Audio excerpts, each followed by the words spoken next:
First, I heard the sirens. Then the flashing red and blue lights blinded me. And at that moment, I knew I wasn't making it home tonight. Jamal Carter's heart nearly stopped when he noticed the police sirens behind him on an empty highway at midnight. His grip on the steering wheel tightened. He had been driving within the speed limit. He hadn't done anything wrong. A voice echoed in his mind, his father's words from years ago. If the police stop you, keep your hands on the wheel. Speak calmly. Survive first. Argue later. But why would he need to argue? He had done nothing wrong. The patrol car behind him suddenly cut the sirens, and a voice boomed through the megaphone. "Driver, pull over to the right side of the road." Jamal took a deep breath, signaled, and slowly pulled onto the shoulder. Checking his rearview mirror, he saw the officer step out of his vehicle and approach. A white man, expressionless, cold. Another officer followed closely behind him. Jamal kept his hands on the steering wheel as the officer knocked on the window. "Stay calm. Just stay calm." "Good evening, officer. Is there a problem?" he asked, keeping his voice steady. The officer, his name tag read Ethan Rourke, narrowed his eyes. "You were speeding." Jamal felt as if a fist had just hit his stomach. A lie. He had been driving at the speed limit, and he could prove it. His dashboard camera had been recording the entire time. "Officer, I wasn't speeding. I have a recording of my drive if you'd like to see it." But Rourke wasn't listening. His cold gaze remained locked on Jamal. The second officer, Officer Tate, stepped forward. "Step out of the vehicle." Jamal's pulse quickened. "Why? I haven't done anything wrong." Tate leaned down with an amused smirk. "If you don't cooperate, this is going to get a lot harder for you." This was a deserted road. No pedestrians, no security cameras. Jamal slowly reached toward his pocket to grab his phone, but before he could even react, a hand yanked his door open and dragged him out. His knees slammed onto the asphalt. A sharp punch landed across his face. Stars burst in his vision. The last thing he saw before everything blurred was the flashing lights reflecting off the road. Jamal sat in the hard plastic back seat of the squad car, his hands cuffed behind him. His head throbbed, and the metallic taste of blood lingered in his mouth. No one had explained why he'd been pulled from his car so violently, slammed to the ground, and beaten. When they arrived at the station, the officers were disturbingly casual. Ethan Rourke took a sip of his coffee and shrugged. "Consider this a lesson, Mr. Carter. Follow the rules, and you won't have problems." Jamal clenched his fists but forced himself to stay calm. "I want to speak to my lawyer." Tate smirked. "Who are you going to call?" "Oh, right. Seems like your phone got lost." Jamal bit the inside of his cheek. They weren't just trying to intimidate him. They wanted to erase him. That night, when Jamal didn't come home, his family panicked. His brother Marcus tried calling him over and over.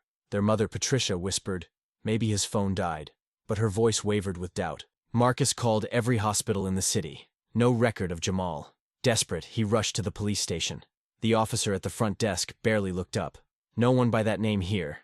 Marcus's stomach dropped. "You're lying!" he shouted. The officer just chuckled. "Got proof?" Marcus clenched his fists. His brother was missing, and the police were covering it up. Jamal gasped as he opened his eyes. Pain pulsed in his skull. His wrists throbbed from the tight cuffs. By morning, they let him go. No apology, no explanation. Just Rourke grinning as he said, "Hope you learned your lesson, Carter." Jamal staggered toward the exit. He reached for his pocket. His phone was gone. Of course they hadn't returned it. Marcus was waiting outside. The moment he saw Jamal, he rushed over. "What did they do to you?"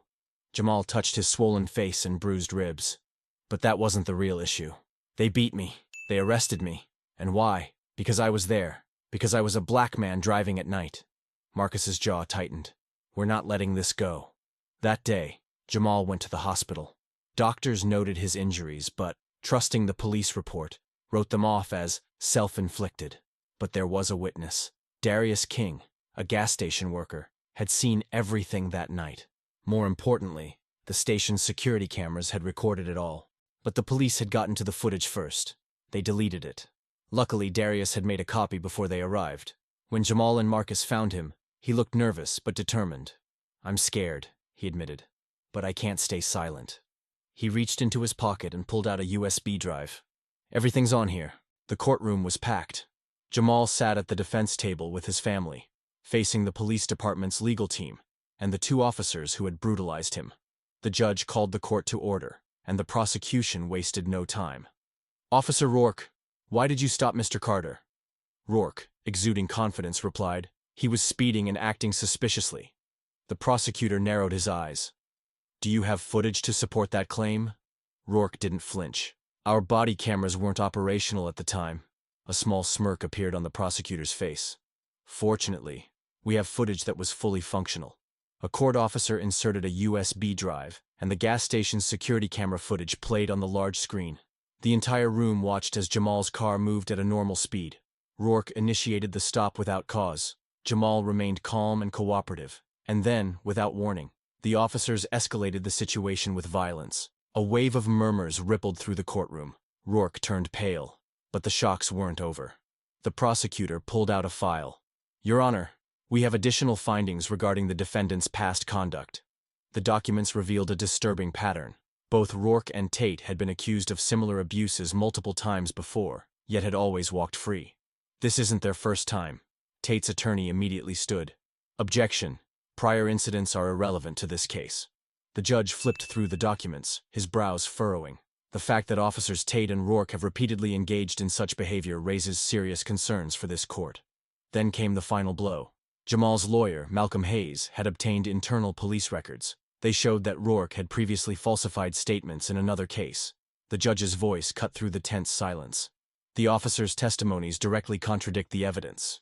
This court deems a thorough investigation necessary. The trial is adjourned." The courtroom was tense. All eyes were on the judge as he prepared to deliver his verdict. Rourke and Tate sat stiffly, their faces drained of color. Their shield of protection had crumbled, and now they were cornered. Taking a deep breath, the judge finally spoke. "This court finds that officers Rourke and Tate provided false testimony, unlawfully stopped Mr. Jamal Carter, and subjected him to unwarranted violence."